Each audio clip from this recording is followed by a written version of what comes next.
ദൈവികമായ രക്ഷയും കരുണയും നമ്മുടെ പേരിലുണ്ടായിരിക്കട്ടെ.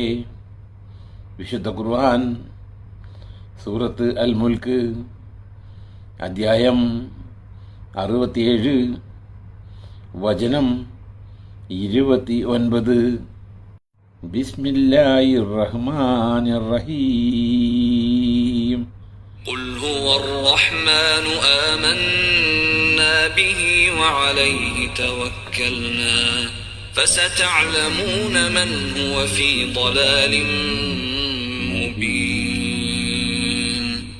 പറയുക, അവൻ പരമകാരുണ്യകനത്രേ, അവനിൽ ഞങ്ങൾ വിശ്വസിച്ചിരിക്കുന്നു, അവൻ്റെ മേൽ തന്നെ ഞങ്ങൾ ഭാരമേൽപ്പിക്കുകയും ചെയ്തിരിക്കുന്നു.